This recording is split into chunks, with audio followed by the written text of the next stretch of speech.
믿음의 조상 아브라함을 하나님이 부르셨는데 아브라함의 일생이 오늘 우리들이 일생하고 똑같아요. 아브라함이 우리보다 훨씬 나은 믿음 가진 게 아니고 아브라함의 일생이나 우리의 일생이 똑같은 것이다. 아브라함이 의인으로서 믿음의 생활을 했습니다. 그런데 하나님이 부르신 목표는 아들이잖아요. 약속을 아들 주신 거예요. 이삭이 태어나기는 몹시 어려웠어요. 가장 중요한 목적인데 하나님이 여러분과 나를 부르신 것은 하나님의 아들 예수, 생명 주시려고 부른 거예요. 아들. 근데 이게 그렇게 어려워. 아브라함이 어렵듯이. 이 어려움은 이삭 때문이 아니에요. 아브라함 때문이에요. 아브라함은 속에 믿고 가질 것들이 너무 많아요. 하나님이 불러서 뭘 주시겠다고 해도 텅 비어야 속이 비어야 문 널널이 받겠는데 안에 든 게 너무 많아요. 가지고 있는 게. 조카를 믿었죠. 아내가 아이를 못 낳으니까 엘리에셀을 얻었어요. 아, 이거 아들로 삼자. 그 다음에 하나님이 네 몸에서 낳아야 된다. 그러니까 첩을 들이다가 자기 힘으로 아들을 낳았어요. 이젠 됐다. 내가 아들 낳았네. 이스마엘을 믿었습니다. 하나님은 아니야. 그건 쫓아내보내라. 그러니 아브라함이 생각했을 거예요. 그럼 이거 뭘 어떻게 하라는 얘기냐.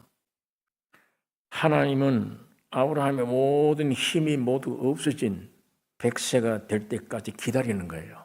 그 안에 있는 욕심, 네가 가지고 있는 거, 네가 믿고 있는 거 다 토해라, 끝내라. 끝내면 그때는 준다. 공짜다, 그냥. 여러 번 하나님이 아브라함에게 나타난 거예요. 위대한 하나님이 아니라 모든 것을 풍족하게 해주시는 하나님, 엘사다의 하나님입니다. 그 하나님은 아브라함에게 자연 생명, 이걸 끝내는 할례를 받으라. 아브라함에게 할례 제대로 주신 거예요. 너 할례 받아야 돼. 오늘 여기 본문에 드디어 말씀대로 사라를 권고하셨고 그 말씀대로 행하셨으므로 사라가 잉태하고 아들을 낳으니 아들을 이름하여 이삭이라 하였고 그 아들 이삭이 난 지 8일 만에 할례를 행하였더라. 이 8일이 뭡니까? 옛 창조의 끝난 첫날이에요. 예수님이 죽으시고 부활한 안식 후 첫날. 예수님이 부활하신 것처럼 이삭도 8일 만에 할례를 했다. 할례가 뭡니까? 할례 옛 생명 죽는 거잖아요. 죽고 부활하는 의미를 가진 게 할례잖아요. 다시 말하면 옛 창조가 끝나고 첫날, 그날에 할례를 받아라. 죽고 부활된 거예요, 그 아이가. 그게 의미입니다. 그러니까 얘가 어떤 행동을 해서가 아닙니다. 하나님이 일방적으로 그렇게 하라 하신 거예요. 오늘 여러분 내가 의로운 행동을 했기 때문에 의인 되는 게 아니잖아요. 죄 지은 것밖에 없는데 여러분과 나를 보고 의인들이다. 하나님의 아들이다. 뭘 근거로 했는가? 한 분이 죽고 부활하신 거예요. 예수가 죽고 부활한 거예요. 거기에 모든 문제가 해결됐어요. 새 창조가 되는 겁니다. 오늘날 하나님이 우리를 부르신 목적이 뭡니까? 우주를 지으시고 여러분을 지으시고 구속하신 하나님의 아들 예수를 주기 위한 거예요. 생명을 주기 위한 거예요. 영원히 살게. 이 지구상이 아니에요. 영원히 살도록 그 생명 주시려고 불러낸 것입니다. 아브라함에 대한 목적, 부르신 목적과 동일한 목적이에요. 아브라함은 그림자입니다. 아들 이삭을, 즉 예수를 주시기 위함입니다. 이삭은 그리스도의 모형이에요. 그런데 지금 우리도 아브라함처럼 속된 것으로 꽉 차 있잖아요. 선악과 따먹고 내가 생겼단 말이에요. 자기라는 게. 이거 내 뜻대로 되게 해주옵소서. 아브라함이 왜 이렇게 살았나? 왜 이렇게 고집이 세게 살았나? 그게 문제가 아닙니다. 오늘 우리 얘기입니다. 그게. 오늘 여러분과 내 속에 선악과 먹은 독소가 아직도 얼마나 남아있느냐. 어떤 사람 경우에는 그 생명을 받아들였고 그 독소가 많이 빠져서 영이 구원 얻은 다음에 영으로서 몸의 행실을 죽여가는 승리의 생활하는 사람들도 있습니다. 얼마만큼 독이 빠져나가느냐예요. 이제는 이런 모든 말씀들을 읽거나 들을 때 아멘으로 받아들여져요. 먹을 수 있단 말이에요. 내굿된다는 얘기예요. 지식이 아니고 영이요 생명으로 온다는 얘기예요. 오늘 이 본문을 통해서 우리가 아브라함을 통해 배울 수 있는 그겁니다. 야, 이게 내가 문제구나. 오늘 우리는 싸울 수 있어야 됩니다. 싸운다는 건 바로 이 나와 싸워야 돼요. 이 안에. 지금 시험이 왔다, 굶주림이 온다, 환경이 어떻다, 그거하고 싸우는 게 아니에요. 가장 중요한 거는 진리의 말씀을 못 받아들이게 하는 이 선악과의 독소, 나라고 하는 이게. 오늘 이 안에서 반발하든 어쨌든 간에 예수 그리스도로 말미암아 여러분에게는 영원한 해방과 자유를 주셨습니다. 예수의 피로 구속된 거예요. 용서됐어요. 아브라함이 오랜 동안 내 안에 있는 것들을 믿고 의지하고 하다가 그게 다 끊어지는 100세, 이제 아이를 낳을 수가 없다, 아무것도 할 수 없다. 그때 하나님 말씀이 이루어진 것처럼 오늘 하나님이 여러분과 나를 부르셨는데도 이 안에 이런 것들로 꽉 차 있습니다. 불신으로. 너는 복의 근원이 될지라. 아브라함을 불러놓고 하신 말씀입니다. 너를 축복하는 자에게는 내가 복을 내리고 너를 저주하는 자에게는 내가 저주하리니 모든 족속이 너를 인하여 복을 얻을 것이라. 누구를 보고 한 말이에요? 예수 그리스도를 두고 한 말입니다. 곧 예수 그리스도 안에 있는 우리를 두고 한 말이에요. 너는 복의 근원이 된다. 이게 얼마나 축복된 일입니까? 그래, 이 6절에 보면 사라가 가로되 하나님이 나로 웃게 하시니 듣는 자가 다 나와 함께 웃으리로다. 처음에는 좀 약간 비웃었지. 나중에 이걸 알고 너 비웃었느니라. 그런데 이제 참 웃음이, 이삭이라는 말은 웃음이란 얘기예요. 기쁘다, 웃는다. 그러니까 사라가 지금 그 말을 하는 거야. 사라가 가로되 하나님이 나로 웃게 하시니 듣는 자가 다 나와 함께 웃으리로다. 7절에는 또 가로되 사라가 자식들을 젖먹이겠다고 누가 아브라함에게 말하였으리요마는 아브라함 노경에 내가 아들을 낳았도다 하니라. 이게 무슨 말이에요? 사라가 자식들을 젖먹이겠다고 누가 아브라함에게 말하였으리요? 누가? 노인인데 100세인데 마는 아브라함 노경에 내가 아들을 낳았도다 하니라. 이 말이 이게 무슨 말이에요? 절대 불가능이 절대 가능이 되게 했다. 4개 지금. 절대 불가능이 절대 가능이다. 이게 우리 그리스도인들의 노래예요. 이 그리스도인의 찬양입니다.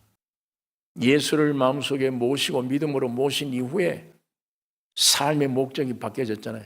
전에는 썩을 육신 나를 위해서 내 뜻대로인데 이제는 아니에요. 하나님이 오셔서 나는 죽고 하나님의 뜻을 위해서 하나님이 살아계심을 나타내는 이 삶에 절대 불가능이었던 게 절대 가능했어. 이게 노래야. 그게 찬송이에요. 8절에 아이가 자라매 젖을 때고 이삭의 젖을 때는 날에 아브라함이 대연을 배설하였더라. 믿음의 조상 아브라함 가족은 젖될 때 대연한다. 잔치한다. 영적 문제입니다. 신앙생활의 가장 기쁨을 맛볼 때가 언제냐? 젖될 때. 구원 얻어서 내 영이 구원 얻을 때 기쁘지만 점점 깊은 기쁨은 내 자아가 죽음으로 들어가면서 이제는 딱딱한 음식을 먹을 수 있는 때, 젖 먹는 때가 아니에요. 이제 성장할 때, 그때 마음속에 잔치하는 거예요. 기뻐. 우리 신앙이 성장해서 육에 있지 아니할 때 우리 속에서 즐거운 잔치가 벌어지는 거예요. 항상 안에 평강해, 기쁨이 충만하고 예수님의 생명이 내 안에 와서 그 생명을 따라서 영으로 몸의 행실을 죽이는 중생 성화, 나를 이제는 버릴 줄 아는, 내가 주인이 아니요 나는 죽었구나, 내 안에 예수가 살구나, 그러면 내 안에 오는 질병, 환난도 이건 예수님의 것이다 하고 맡길 줄 알아. 그게 장성한 사람이에요. 그게 억지로 안 되잖아요.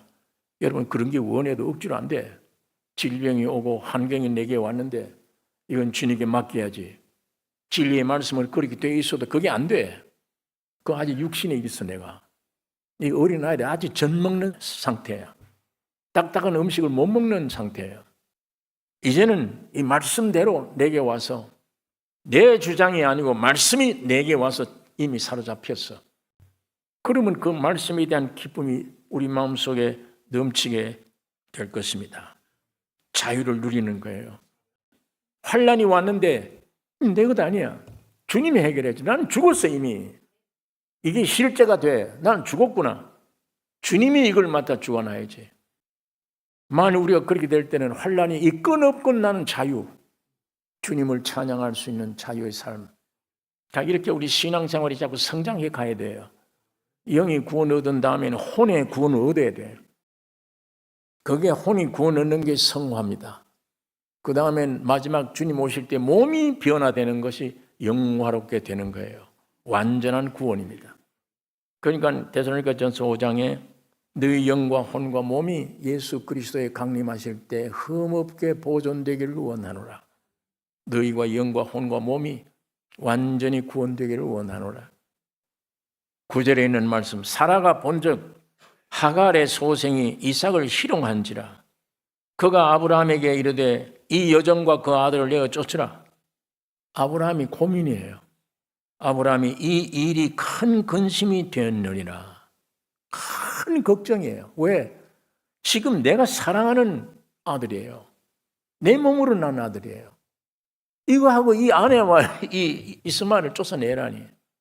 얼마나 고통이 되겠어요. 그런데 여러분 사람 생각대로 하면 하갈을 쫓아내야 돼요? 사라를 쫓아내야 돼요? 우리 보통 사람의 생각은 저 사라를 쫓아내야 돼. 왜? 쥐가 첩을 주면서 아들을 낳으라고 해서 아들을 만들어 놓으니 저걸 또 쫓아내야 돼. 이 일은 쥐가 벌려놓고 아브라함은 큰 고통 중에 빠졌고 사람 편에 볼 때는 사라를 쫓아내는 게 맞겠는데 하나님 편에 볼 때는 사라의 말이 맞아요. 하갈을 쫓아내야 돼요. 왜? 그것 때문에 하나님 편에는 아브라함의 본성이 다 드러나는 겁니다. 아브라함의 육신의 본성, 지가 아들을 낳아서 지 노력을 하겠다고 하는 이 율법을 지켜서 구원 얻겠다고 하는 이게 이 본성이 다 드러나서 죽게 되는 겁니다. 그러므로 하나님은 아브라함에게 이르시되 사라가 네게 이런 말을 다 들으라 이렇게 말씀을 한 겁니다. 자, 아브라함은 지금 본처는 아니더라도 첩과 자기 생명으로 낳은 아들, 이거 볼 때 여러분 집에 가서 나머지 성경 읽어보시면 아브라함이 용기를 내서 가죽 부대에다 물 가득 싣고 떡을 얼마 주고 쫓아보내요. 허허 벌판으로 광야로 갑니다. 더 이상 갈 수가 없어요. 물이 다 떨어졌어요. 거기에 그 말씀이 있습니다. 21장 15절 가죽 부대에 물이 다한지라 그 자식을 떨기나무 아래 두며 가로되 자식의 죽는 것을 참아 보지 못하겠다 하고 살 한 바탕쯤, 이 살 한 바탕쯤이라는 것은 화살을 얘기하는 겁니다. 화살을 땡기면 이게 휙 날아가서 힘이 좋은 사람은 한 100m, 70, 더 옛날에 강한 것들은 300m 갔대요. 그 화살이 떨어지는 거기에 아들이 있고 엄마는 이쪽이야. 그 거리를 두는 거예요. 거기를 아들을 쳐다보면서 대성통곡을 하는 거예요. 내 아들 죽는 것을 내가 못 보겠다. 살 한 바탕쯤 가서 마주 앉아 바라보며 방성대곡하니 하나님이 그 아이의 소리를 들으심으로 하나님의 사자가 하늘에서부터 하갈을 불러 가라사대 하갈아 무슨 일이냐 두려워 말라. 하나님이 저기 있는 아이의 소리를 들으셨나니 일어나 아이를 일으켜 네 손으로 붙들라. 그로 큰 민족을 이루게 하리라 하시니라. 하나님이 하갈의 눈을 밝히심에 샘물을 보고 가서 가죽 부대에 물을 채웠다가 그 아이에게 마시웠더라. 여러분 갈라디아서 이런 말씀 한번 찾아보겠습니다. 갈라디아서 4장 28절 형제들아 너희는 이삭과 같이 약속의 자녀라. 그러나 그때 육체를 따라 난 자가 성령을 따라 난 자를 핍박한 것 같이 이제도 그러하도다. 그러나 성경이 무엇을 말하느뇨? 계집종과 그 아이를 내어 쫓으라. 계집종의 아들이 자유하는 여자의 아들로 더불어 유업을 얻지 못하리라 하였느니라. 그런즉 형제들아 우리는 계집종의 자녀가 아니요 자유하는 여자의 자녀니라. 여기에 사도 바울이 창세기 21장에는 말씀을 놓고 갈라디아서를 썼기 때문에 21절에 보면 내게 말하라. 율법 아래 있고자 하는 자들아 율법을 듣지 못하였느냐? 기록된 바 아브라함이 두 아들이 있으니 하나는 계집종에게서 하나는 자유하는 여자에게서 났다 하였으나 계집종에게서 육체를 따라 났고 자유하는 여자에게서는 약속으로 말미암았느니라. 이것은 비유니 여자들은 두 언약이라. 자, 이 사도 바울이 이 창세기 21장을 보고 갈라디아서를 쓴 겁니다. 이 저절로 해석이 다 돼버려요. 그 여종과 아들을 내어 쫓으란 말은 완전히 육신을 버리란 얘기입니다. 율법을 지키는 것은 육신으로 지키는 거잖아요. 오늘 우리가 선악과를 먹어놓고 악은 말할 것도 없어 선도 하면 안 돼요. 우리 믿는 사람들은 옆에 있는 생명과를 먹어야 돼요. 생명이야. 육신에 따라서 선이냐 악이냐 이게 아니에요. 선도 악이고 악도 악이에요. 하나님 앞에는. 생명과를 먹지 않으면. 그러니까 육신에 속한 자들은 버리라. 하나님과 원수가 되는 것이다. 자, 끝에 가서 보면 이 이스마엘은 세상 샘물을 발견하게 돼요. 아까 그 읽은 말씀을. 통곡하고 울 때 하나님이 옆에 있는 샘물을 발견하게 된 거예요. 그 다음에 이스마엘은 광야에서 활 쏘는 자가 됐습니다. 그 다음에는 가까워요. 제일 애굽에. 애굽 여인을 아내로 삼고 세상과 하나가 되는 거예요. 이게 이스마엘에 가는 길입니다. 그러나 이삭은 그 뒤에 말씀을 보면 28절에 아브라함이 7 암양 새끼를 따로 놓으니 아비멜렉이 아브라함에게 이르되 이 7 암양 새끼를 따로 놓으면 어찌미뇨?